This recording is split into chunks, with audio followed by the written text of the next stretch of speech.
My official prediction for Brunson versus Holland, I'm taking Holland. Now, guys, I have inundated myself with Kevin Holland over the last 5 days, and it wasn't even on purpose. I'm scanning the little dirt sheets that I go to. I'm looking around the sites and the elbows and the manias.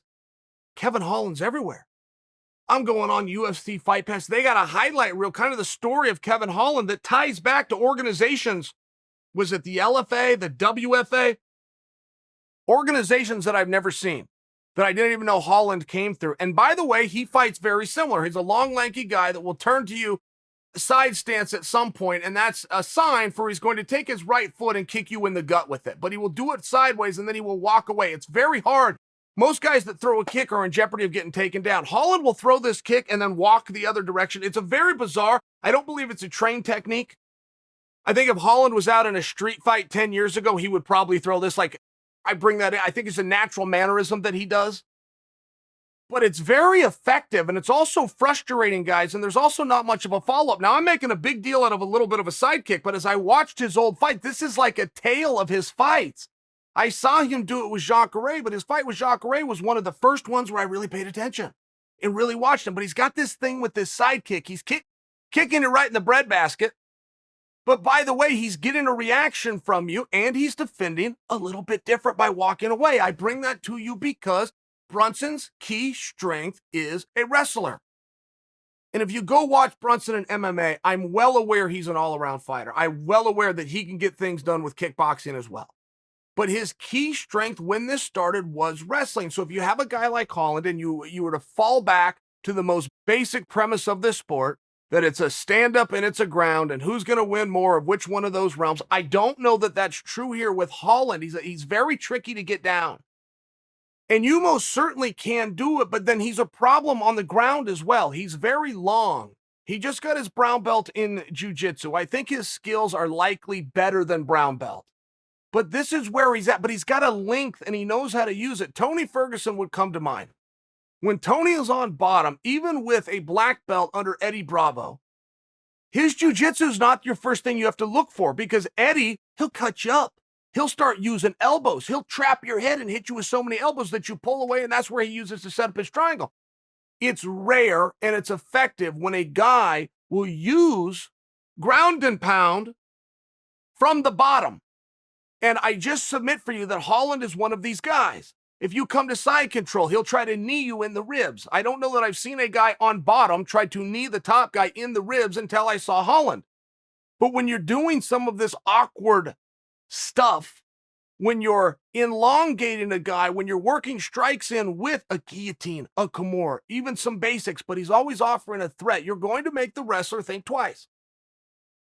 Brunson is going to go take him down, or at least try to. But he might think before he even tries the second one. He might think long and hard before he tries the third one. All of a sudden, you're going to have a different fight than you're looking at. And Brunson is a very well-polished athlete. He's very clear in what it is he wants to go out there and do. But I have seen Brunson, and I recognize this because I had the same damn problem. He will get frustrated. If he's trying to do something and it doesn't work, or he gets more resistance than he anticipated he was going to get, even with a certain position, he will get frustrated. And when he gets frustrated, he'll get a little bit wild. He may be dangerous when he's wild, but he's wild nonetheless. He's lost a little bit of his focus. And I can spot it. If he hears me say, oh my goodness, how did Chael know that? Yeah, Brunson, I did it too. I can see it because I did it too. Holland is more playful. When you're playful, particularly in championship rounds, when that is your mindset and you are not having the same stress, which leads to the same exhaustion, it turns into a very big benefit. One of the reasons Holland is talking to guys isn't to be a poor sport, and it's not even to get him on the front page of Sports Center. He's talking to guys because that resets his own mind.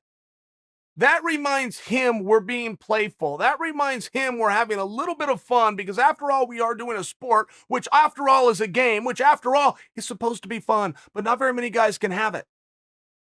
And I do want to bring that to you. When Holland is talking trash to his opponent, you guys are going to hear it. I don't want you to judge Holland for it. He's going to do it, but it's not poor sportsmanship like some sports where a guy gets picked up over the audio because he was going so hard. Holland is doing this And it's not even to get into the mind of his opponent. Jacare, just by example, speaks pretty damn good English. But if Jacare spoke no English, Holland's still going to be saying that stuff to him because he's giving a message to himself. This is how Holland knows to reset, and we're playing. This isn't as dangerous. This isn't as scary. It's a reset button, and he's constantly hitting it. And if you can be playful, particularly in championship rounds, so everybody loves to tell you, right? Fight analysts always like to tell you who's got more pressure. I think this guy has more pressure. I think the pressure's on them. But they never take the time to explain why it matters. And they don't take the time to explain why it matters because they don't know. The reason pressure matters is pressure creates a stress, and stress creates a fatigue faster than if you were in a stress-free environment. And I do think Brunson, for the X's and O's and the ins and outs, is a little bit better than Holland. I think Brunson's ahead of him right now. I think that playfulness, that lack of stress, that lack of fatigue, that's still in there having a good time, that's not going to last forever. Everything becomes a job if you do it enough. But Holland's not there yet. He's still enjoying himself. And I think if you, the audience, can understand what he's doing and why he's doing it, it will make it easier for you to come along this journey with Kevin Holland.